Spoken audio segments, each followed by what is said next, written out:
Europe 1 Soir Week-end. 19h, 21h, Pascal de la Tour du Pin. Il est 20h12, merci d'être avec nous sur Europe 1. Shannon Seban, élu Renaissance de Seine-Saint-Denis et auteur de ce livre Français juive et alors est avec moi dans ce studio. Bonsoir Shannon Seban, merci d'être là. Évidemment, avant de parler de votre livre qui est évidemment passionnant, je voudrais savoir comment vous, en tant que juif, vous vivez l'actualité aujourd'hui. Israël, bombarde en ce moment l'Iran, détruit des installations nucléaires de l'Iran. Il y a 400 morts, il y a aussi des victimes côté israélienne. La différence, c'est qu'Israël protège sa population. C'est pour ça la différence du nombre de morts, il faut toujours le rappeler. Je trouve que c'est quand même important. Il y a ce dôme de fer, il y a des miklates en Israël qui permettent à la population qui vit quand même un enfer de se protéger. Mais on parle de 400 morts en Iran. Comment vous vivez cette situation? Vous avez de la famille peut-être? Absolument. En Israël? Oui, j'ai de la famille et même, on va dire, la grande majorité de ma famille qui réside aujourd'hui en Israël. Donc bien évidemment avec beaucoup d'inquiétude et je pense que je vis ce conflit avec peut-être un peu plus d'intensité que mes amis qui ne sont pas de confession juive. Avec beaucoup d'inquiétude bien évidemment parce que moi ce à quoi j'aspire c'est une paix durable dans la région parce que c'est un conflit qui déchire la région depuis beaucoup trop longtemps. Je déplore les morts des deux côtés. Que ce soit lors du conflit israélo-palestinien, je déplore les morts du côté israélien, mais aussi du côté palestinien, et aujourd'hui du côté israélien comme du côté iranien. Il faut qu'on arrête avec tout ça. Bien évidemment que j'aspire à la paix. La réalité, c'est qu'on a aujourd'hui une importation du conflit en France, une importation que je redoutais, mais qui malheureusement est instrumentalisée par une certaine partie de la classe politique, au premier rang desquels la France insoumise, qui malheureusement n'aspire pas à la paix. Vous savez, moi, ce que je dis beaucoup, et vous me demandez comment je vis ce conflit ici en France, si demain, et je l'espère de tout cœur, on aboutit à une paix durable dans la région, la France insoumise n'existe plus. Ils capitalisent sur ce conflit. Ils font leur fonds de commerce. C'est vrai ça, Philippe Guibert. Non mais c'est vrai. Oui, c'est clair et net. C'est clair et net. Et on le voit bien qu'on a aujourd'hui une surenchère à l'approche des élections municipales de 2026. Il y a une semaine, j'ai réussi avec, notamment grâce au préfet de Seine-Saint-Denis, à faire retirer le drapeau palestinien qui a été apposé sur le fronton de la mairie de Saint-Denis, qui a été apposé par Mathieu Hanotin. C'est absolument insupportable. Qui est socialiste par ailleurs. Qui n'est pas LFI. Et c'est d'autant plus, si vous voulez, frappant, c'est de se dire, il craint pour sa mairie, il craint de ne pas être réélu, et donc il faut accélérer sur le clientélisme et sur le communautarisme électoral. Par ailleurs, sur un conflit dont il ne maîtrise ni les tenants, ni les aboutissants. Donc pour répondre à votre question, oui, je vis ce conflit avec beaucoup d'intensité, on va dire malheureusement, et surtout parce que je suis depuis quelques mois maintenant essentialisée en tant que juive. Je ne suis plus considérée comme étant française, je suis considérée comme étant la juive de service et responsable qui plus est de la politique qui est menée par Benyamin Netanyahou. Oui, c'est-à-dire que évidemment, c'est vous qui tirez les ficelles, Shannon Seban, tout le monde le sait. C'est moi qui suis à la manœuvre là-dessus. Oui, évidemment. Et c'est le cas de tous les Français juifs, c'est absolument insupportable. Non, mais c'est vrai, c'est épouvantable. Alors, il y a cette histoire de Columbus, c'est horrible. Ce gamin de 15 ans qui tombe dans un piège épouvantable, croyant aller à un dating. Mais c'est horrible, se fait traiter de sale juif. Moi, je comprends même pas. Mais toutes les semaines, il y a quelque chose de cet ordre-là. Je ne comprends même pas ce qui se passe dans la tête de ces personnes. Je ne comprends pas. Qu'est-ce que ça vous fait rappeler ? Je ne comprends pas. Mais bien sûr, évidemment. L'affaire Ilan Halimi. Oui. Ça a absolument tous les critères et tous les codes de l'affaire Ilan Halimi de janvier 2006, qui a été enlevé, séquestré, torturé et qui est décédé des suites de ses blessures parce que juif. Et c'est l'affaire du gang des barbares. Et donc malheureusement, on se rend bien compte que des années plus tard, rien n'a changé. Et je vous le dis ici en connaissance de cause. Je suis élue à Rosny-sous-Bois en Seine-Saint-Denis où je suis en charge de la promotion de la laïcité et de la lutte contre les discriminations. Je me rends régulièrement dans des établissements scolaires. Les clichés et les stéréotypes, qu'ils soient d'ailleurs anti-juifs, anti-musulmans, homophobes, racistes, xénophobes, que sais-je, ils s'ancrent dès l'école, dès le plus jeune âge. Et donc malheureusement aujourd'hui, ces actes antisémites, ces actes racistes, ces actes homophobes, ça fait partie du quotidien. On s'en offusque même plus. Ça se banalise. Non, mais c'est pour ça qu'on les dénonce. Et la haine de l'autre, je me permets de terminer, bien sûr, est devenue fashion. Est devenue fashion. Haïr l'autre, c'est devenu fashion. Et les réseaux sociaux, par ailleurs, contribuent grandement à cette banalisation de la haine en ligne. Oui. Non, mais ça, vous avez raison. Shannon Seban a raison. Et c'est pour ça que nous, on les dénonce, ces actes antisémites. Et les autres, et tous les actes. On n'a jamais eu une société aussi clivée. Tout le monde se retranche dans sa petite communauté. Je ne comprends pas comment on va réussir à sortir de ça, à recréer le lien entre nous. Enfin, je sais pas, Philippe Guibert, vous avez jamais connu ça? Non, j'ai jamais connu ça. Non, mais franchement, on a... Ce qu'on connaît depuis le 7 octobre, pardonnez-moi, Oui. Je n'ai jamais connu ça. La montée de l'antisémitisme ne date pas du 7 octobre. Bien sûr. Mais il a connu une accélération Il a invraisemblable. explosé depuis 7 octobre. Quand on regarde véritablement, Ouais, c'est la seconde intifada a constitué finalement un accélérateur dans cette haine antisémite, si on parle bien ici de la haine antisémite, mais le 7 octobre, ça a été le point de bascule.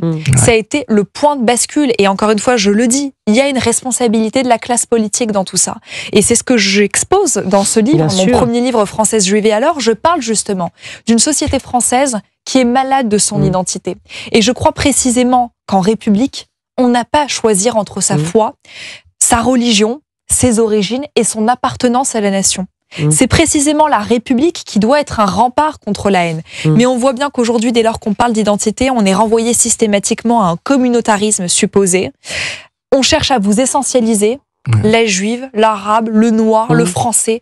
Il n'y a plus de l'homosexuel. C'est absolument terrible, cette société. Et à côté de ça, vous avez des extrêmes politiques et religieux, parce que je dresse aussi dans ce livre le constat des frères musulmans, qui représentent une menace absolument majeure dans notre société. Et nous ne trompons pas ici des extrêmes politiques et religieux qui profitent de cette division de la société française pour pratiquer un entrisme, pour déconstruire nos valeurs républicaines.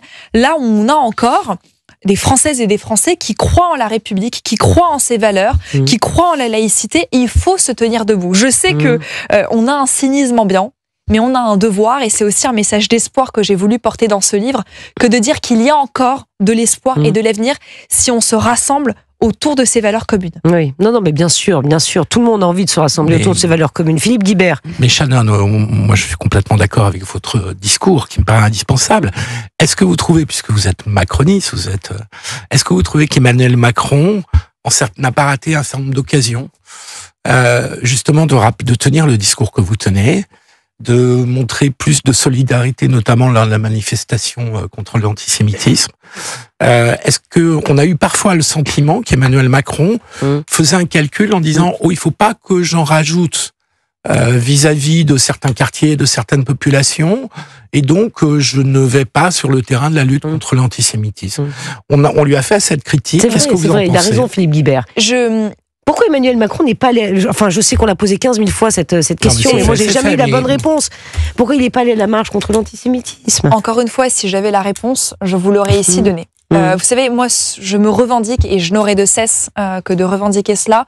Je suis et je resterai une femme libre. Alors aujourd'hui, je fais partie d'une famille politique, et au sein d'une famille politique, vous avez des désaccords.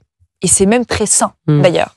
Sur cette question-là, précisément, je crois qu'il n'y a jamais trop d'occasion que de réaffirmer son combat dans la lutte contre l'antisémitisme, comme contre toutes les formes de haine, de racisme et de discrimination. Pourquoi? Parce que je crois précisément que l'antisémitisme, le racisme et la discrimination de manière générale, c'est le début du délitement de notre société. Bien sûr. Je suis intimement convaincue qu'on ne peut pas avancer si nous ne sommes pas unis et soudés. Vous savez, j'ai eu l'occasion, depuis les attaques dont j'ai été la cible, de voyager et d'être invitée à l'international pour des conférences. Et ma vie a considérablement changé, paradoxalement, depuis que je me suis présentée face à Mathilde Panot il y a un an maintenant aux législatives dans le Val-de-Marne. Et j'ai fait des rencontres. Et je crois qu'en France, et je ne veux pas ici être pessimiste, mais on ne sait plus qu'être français. On ne sait plus qu'être français, si ce n'est que de brandir un drapeau français lors des Jeux Olympiques, de se rassembler dans la rue après la vague d'attentats qui a massacré notre pays en 2015, et on s'affirme républicain et français, ou là pour la fête de la musique, où je pense qu'on va réaffirmer notre patriotisme. Dans d'autres pays, cette fierté-là du pays, cette appartenance à la nation est beaucoup plus prononcée. Et donc je dresse dans ce livre précisément le constat d'une société qui doit se réveiller, et qui doit se dire qu'il faut être français et fier. Et donc le titre de cet ouvrage, c'est ça précisément. Vous remarquerez, l'ordre des mots est choisi. J'ai pas mis juive, française et alors. J'ai mis française, juive et alors. Et oui, mais ça n'aurait pas eu de sens d'être française. C'est la tradition française avant tout. Mais bien sûr qui prime. Et encore une fois, je n'ai jamais revendiqué mon identité religieuse. J'ai été élevée dans le respect des valeurs de la République en étant d'abord et avant tout française. Et la religion, ça restait à la maison. Et je pense que c'est cette loi-là de la laïcité qui doit aujourd'hui s'appliquer plus que jamais. Oui, mais sauf c'est compliqué, Philippe Guibert, de l'appliquer, cette loi de la laïcité aujourd'hui. Et oui, parce qu'elle n'est pas comprise. Elle n'est pas comprise. Ça concerne toutes les Absolument. confessions. Hein.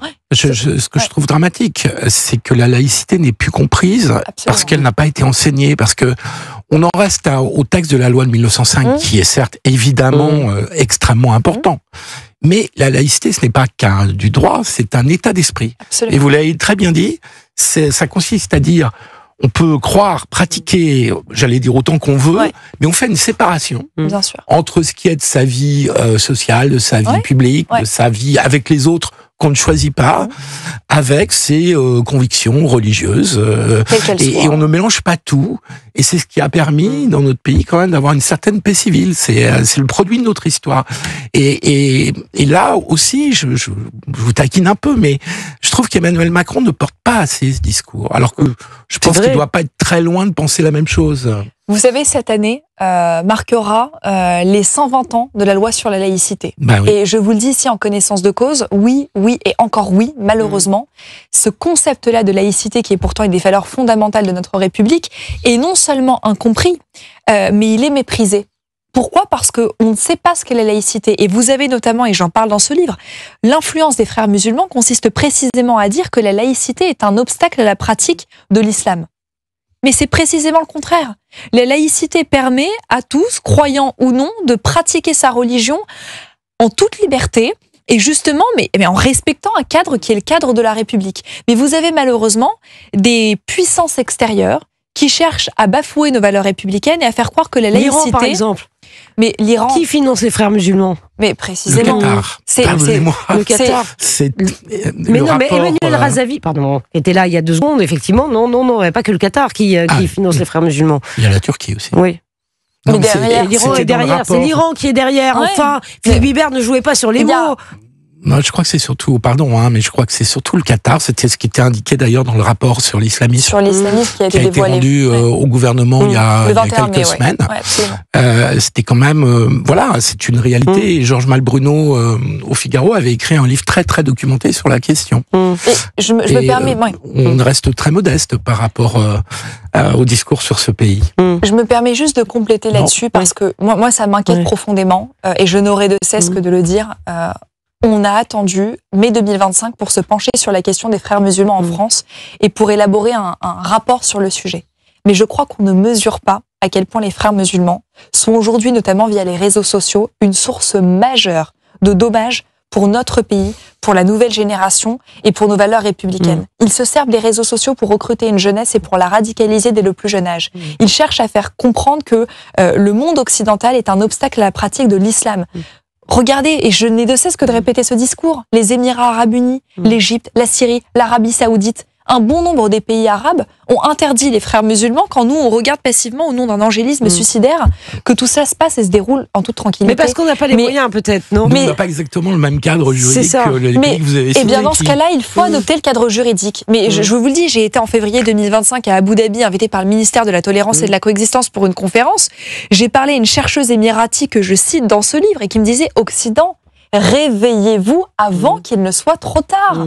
Avant qu'il ne soit trop tard.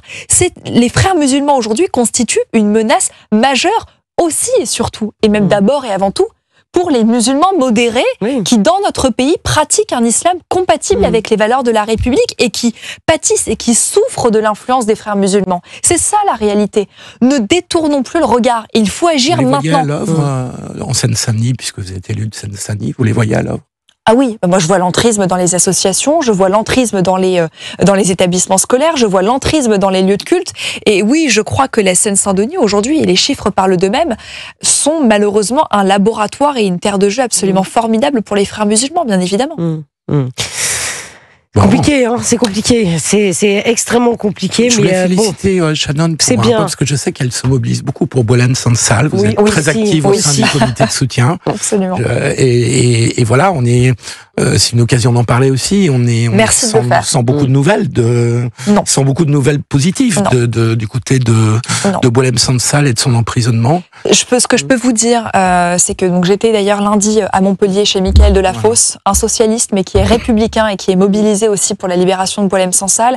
Nous avons par ailleurs lancé hier une grande opération nationale et locale avec des maires, près de 150 maires qui nous ont rejoints à travers toute la France pour une opération, je lis, Sansal, et qui donc s'engagent à afficher dans leur médiathèque, dans leur bibliothèque municipale des œuvres et de mettre à l'honneur les œuvres de Boualem Sansal. Mais derrière tout cela, on voit bien que c'est la liberté d'expression qui est censurée aujourd'hui par un régime algérien qui nous défie chaque jour, qui nous défie chaque jour. Et donc, oui, il faut parler de Boualem Sansal matin, midi et soir. Rappeler son nom, c'est l'un des nôtres.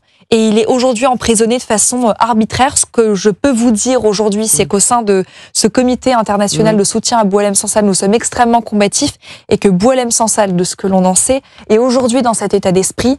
Il est combatif et nous serons en tout cas à ses côtés tant qu'il le faudra. Merci infiniment. Shannon Seban, Français, Juive et alors, voilà, on recommande ce livre, votre vision des choses, votre parcours. Merci beaucoup d'être venu à vous. Merci dans le studio d'Europe 1.